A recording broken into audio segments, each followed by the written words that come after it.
When you use MLS Advantage, one of the great things about it is the reports. So when you select properties to have a report on, you can come to the report queue, have the selected properties, and create a report. You can select something simple like a customer summary report,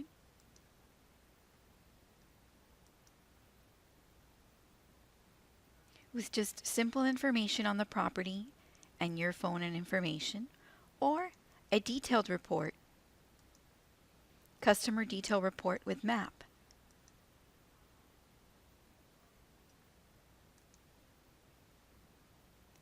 So when looking for options on what reports to use, maybe Advantage is an option for you.